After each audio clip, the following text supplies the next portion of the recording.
Good morning बच्चों। इस video में हम आप लोग को बताएंगे लेंस द्वारा प्रतिबिंब बनने के नियम। इसके पिछले वीडियो में हम आप लोग को पढ़ा चुके हैं लेंस से संबंधित परिभाषाएं। लेंस द्वारा प्रतिबिंब बनाने के 3 नियम हैं। इन 3 नियमों में से केवल कोई 2 नियम का प्रयोग करके हम कोई भी प्रतिबिंब बना सकते हैं। पहला नियम है लेंस के मुख्य अक्ष के समांतर आने वाली प्रकाश किरण अपवर्तन के पश्चात मुख्य फोकस से होकर जाती है। किसमें? उत्तल लेंस में। इसको हम चित्र के माध्यम से समझेंगे। ये उत्तल लेंस है, ये मुख्य अक्ष है। मुख्य अक्ष के समांतर जाने वाली प्रकाश किरण अपवर्तन के पश्चात सदैव फोकस से होकर जाती है। ये जो है उत्तल लेंस में सदैव फोकस से होकर जाती है, अथवा मुख्य फोकस से आती हुई प्रतीत होती है। किसमें? अवतल लेंस में। इसको चित्र के माध्यम से समझेंगे। ये अवतल लेंस है, इसमें मुख्य अक्ष ये है। मुख्य अक्ष के समांतर आने वाली प्रकाश किरण अपवर्तन के पश्चात कैसी हो जाएगी? फैल जाएगी। जब किरण फैल जाएगी तो यहाँ तो कहीं मिलेगी नहीं, तो जब हमें पीछे देखेंगे तो हमें ऐसा लगेगा कि ये मुख्य फोकस से आ रही है, तो मुख्य फोकस से आती हुई प्रतीत होगी। अब इस चित्र में देखो, उत्तल लेंस में मुख्य फोकस से होकर जाती हुई, और इसमें देखो अवतल लेंस में मुख्य फोकस से आती हुई प्रतीत हो रही है। दूसरा नियम है लेंस के प्रथम फोकस से होकर जाने वाली उत्तल लेंस में, ये उत्तल लेंस है, प्रथम फोकस से होकर जाने वाली। किसमें? उत्तल लेंस में। अथवा प्रथम फोकस की ओर जाती हुई प्रतीत होने वाली, ये अवतल लेंस है। ये किरण जाएगी मुख्य फोकस की तरफ, लेकिन फोकस की तरफ तो नहीं जाएगी। ये कैसी हो जाएगी? मुख्य अक्ष के समांतर, लेकिन हमें कैसी लगेगी कि फोकस की ओर जा रही है। अवतल दर्पण में नहीं, अवतल लेंस में। यहाँ दर्पण की जगह क्या होगा? लेंस। ये दर्पण नहीं, यहाँ लेंस होगा। किरण लेंस से अपवर्तित होकर मुख्य अक्ष के समांतर हो जाएगी। दूसरा क्या है? जब कोई किरण मुख्य फोकस से होकर जाती है तो अपवर्तन के पश्चात सदैव मुख्य अक्ष के समांतर हो जाएगी। इसी तरह से अवतल लेंस में कोई किरण मुख्य फोकस की ओर जाती हुई प्रतीत हो रही है, लेकिन ये क्या होगी? मुख्य अक्ष के समांतर हो जाएगी। ये दूसरा नियम है। अब तीसरा नियम क्या है? तीसरा नियम है लेंस के प्रकाशिक केंद्र से होकर जाने वाली प्रकाश किरण लेंस से अपवर्तन के पश्चात भी बिना विचलित हुए सीधी निकल जाएगी। लेंस से अपवर्तन के पश्चात भी क्या होगी? कोई इसमें विचलन नहीं होगा, सीधी निकल जाएगी। इसको कहते हैं, जो लेंस का मिडिल पार्ट होता है, इसको हम कहते हैं प्रकाशिक केंद्र। तो जो किरण प्रकाशिक केंद्र से होकर जाएगी वो बिना विचलित हुए सीधी निकल जाएगी। ये उत्तल लेंस है और ये अवतल लेंस है। अवतल लेंस में भी प्रकाशिक केंद्र से जाएगी और बिना विचलित हुए सीधी निकल जाएगी। ये 3 नियम है। इन 3 नियमों में से कोई 2 नियम का प्रयोग करके हम प्रतिबिंब की स्थिति बनाएंगे। अब है उत्तल लेंस द्वारा प्रतिबिंब का बनना। इसमें इसकी 6 स्थितियां हैं। पहली स्थिति, जब कोई वस्तु अनंत पर रखी हो। दूसरी, अनंत और ये वक्रता केंद्र है। वक्रता केंद्र को हम 2f भी कह सकते हैं। इसका 2 गुना होता है, तो 2f के मध्य रखी हो, 2f पर रखी हो, 2f और f के बीच में रखी हो। f का मतलब फोकस, तो मुख्य फोकस पर रखी हो, और फोकस फोकस के 2 गुने उस पर रखी हो, मतलब दुगनी दूरी पर, फोकस की दुगनी दूरी पर रखी हो, उसके बीच में रखी हो, मुख्य फोकस पर रखी हो, और प्रकाशिक केंद्र और फोकस के बीच में रखी हो। तो सबसे पहली स्थिति है जब वस्तु अनंत पर हो, when object is at infinite. तो देखेंगे चित्र के माध्यम से, ये है उत्तल लेंस। उत्तल लेंस में एक किरण जो मुख्य फोकस से होकर जाएगी वो सदैव कहाँ हो जाएगी, मुख्य अक्ष के समांतर। 3 नियम पढ़ाए थे, इन 3 नियमों में से कोई 2 नियम का प्रयोग करके ही प्रतिबिंब बनेगा। दूसरी किरण जो प्रकाशिक केंद्र से जा रही है वो बिना विचलित हुए सीधी निकल जाएगी। तो इन किरणों ने इस पॉइंट पर एक दूसरे को काटा। अब काटा तो प्रतिबिंब कैसा बन रहा है, देखो उल्टा बन रहा है, तो प्रतिबिंब उल्टा बनेगा और किरण वास्तव में मिलती है इसलिए वास्तविक बनेगा। और वस्तु यहाँ बहुत बड़ी है, यहाँ छोटा प्रतिबिंब बन रहा है, तो कैसा बनेगा, छोटा। तो प्रतिबिंब लेंस के द्वितीय फोकस F2 पर बनेगा, वास्तविक बनेगा, उल्टा बनेगा, वह वस्तु से बहुत छोटा बनेगा। यह है जब वस्तु अनंत पर रखी हो।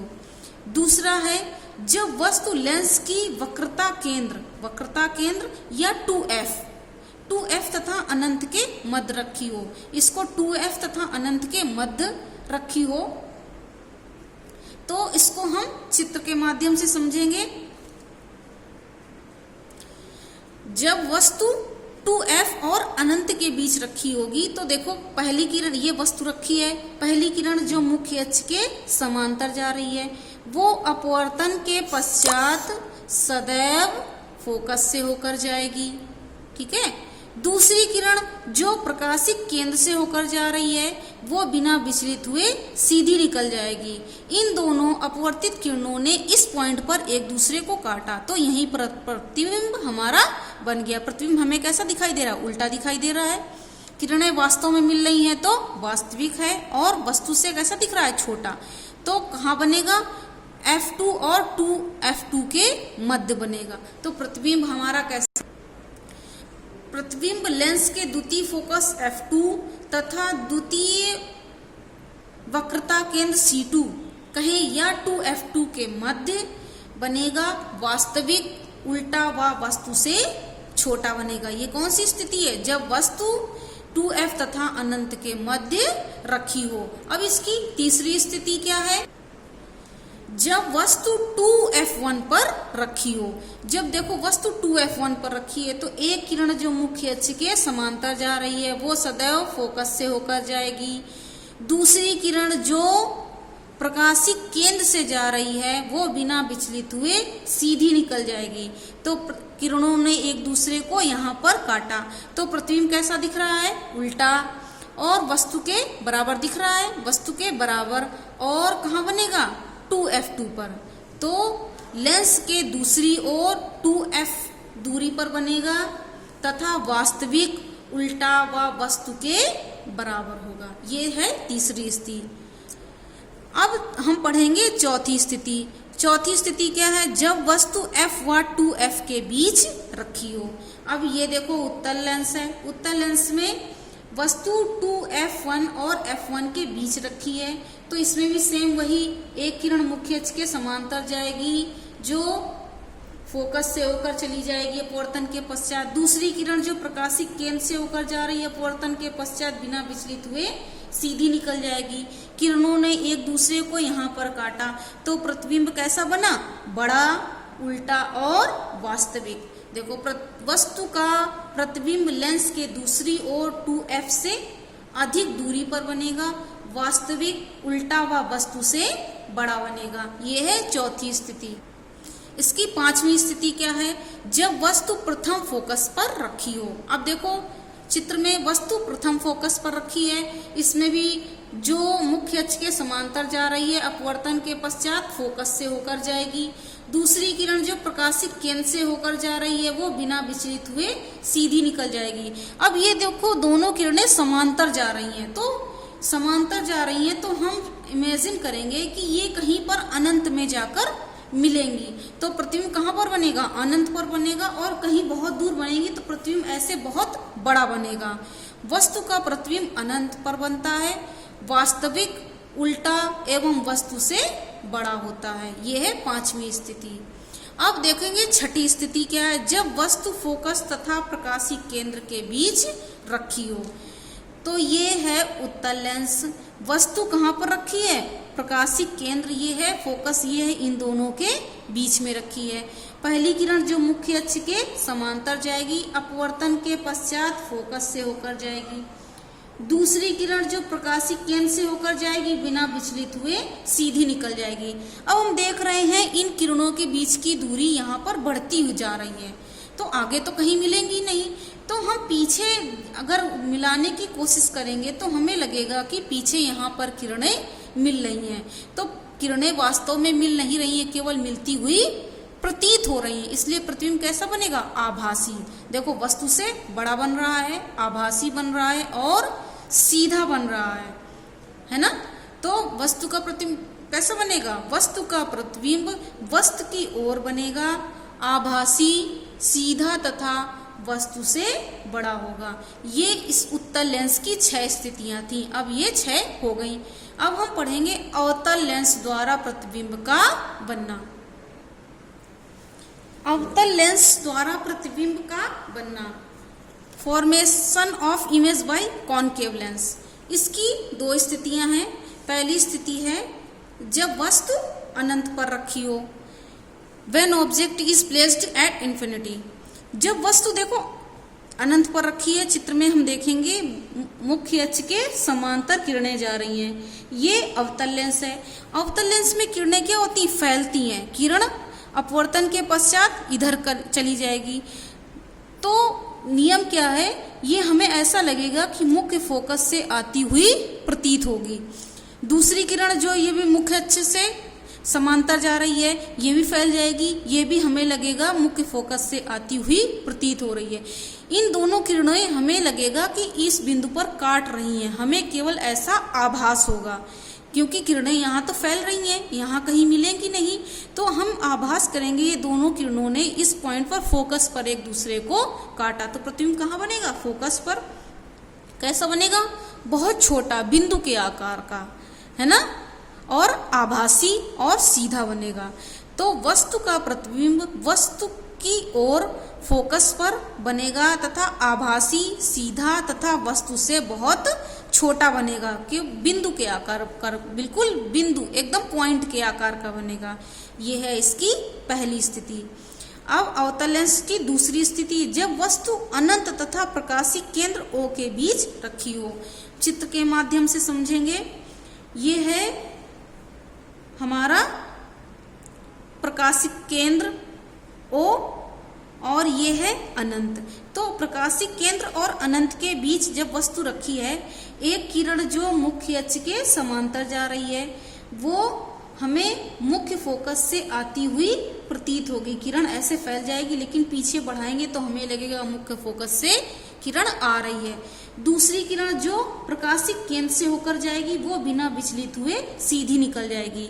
अब ये किरण यहाँ पर पीछे हम बढ़ाते हुए, पीछे से हमें ऐसा लगेगा यहाँ से आ रही, तो किरण एक दूसरे को यहाँ पर काटती है। जब काटती तो प्रतिबिंब कैसा बनता है? छोटा, फोकस और प्रकाशिक केंद्र के बीच में, सीधा और आभासी, है ना, ऐसा बना। तो वस्तु का प्रतिबिंब फोकस F1 तथा प्रकाशिक केंद्र O के बीच बनेगा, सीधा, आभासी तथा वस्तु से छोटा होगा। अब हम पढ़ेंगे लेंसों के लिए निर्देशांक ज्यामिति की चिन्ह परपाटी। इस चिन्ह परपाटी को हम क्यों पढ़ते हैं? इसलिए हम पीछे भी दर्पण में भी पढ़ा चुके हैं। इसलिए पढ़ते हैं कि हम जब क्वेश्चन सॉल्व करेंगे, इसके न्यूमेरिकल्स लगाएंगे, तब हम इन चिन्ह परपाटी का प्रयोग करके ही इसको सॉल्व कर पाएंगे। ठीक है, ये है उत्तल लेंस। उत्तल लेंस में देखो हमेशा किरण बाईं तरफ से डाली जाती है, आपतित किरण हमेशा बाईं तरफ से डाली जाती है। ऊपर की तरफ प्लस, नीचे की तरफ माइनस। इधर एक्स एक्सेस है तो इधर प्लस और इधर माइनस। इसी तरह ये उत्तल लेंस है, ये अवतल लेंस में भी ऊपर की तरफ प्लस का चिन्ह, नीचे की तरफ माइनस। ये एक्स एक्सिस में इधर प्लस की तरफ और इधर माइनस की तरफ। आप हमेशा आपतित किरण जिधर जा रही होती है उधर से दूरी नापते हैं तो प्लस की तरफ लेते हैं, अगर उसकी उल्टी दिशा में लेते हैं तो माइनस की तरफ देते हैं, और दूरी सदैव प्रकाशिक केंद्र से ही नापते हैं। अब लेंस की फोकस दूरी के लिए सूत्र क्या है, सबसे पहले हम समझेंगे दूरी किसको हम क्या कहते हैं। ये लेंस है, ठीक है, लेंस है। इसमें देखो ये प्रकाशिक केंद्र है, ये कोई वस्तु रखी है, ठीक है। तो प्रकाशिक केंद्र से वस्तु तक की दूरी को हम किससे लिखते हैं, u से। प्रकाशिक केंद्र से प्रतिबिंब तक, ये प्रतिबिंब बना, प्रतिबिंब तक की दूरी को किससे लिखते हैं, v से। प्रकाशिक केंद्र से फोकस तक की दूरी को फोकस दूरी, और प्रकाशिक केंद्र से जो 2f होता है, 2f मतलब वक्रता केंद्र, उसको हम लिखते हैं r से, ठीक है। अब हम आगे फॉर्मूला देखेंगे। प्रकाशिक केंद्र O से वस्तु की दूरी u, प्रकाशिक केंद्र O से प्रतिबिंब की दूरी v, फोकस दूरी f।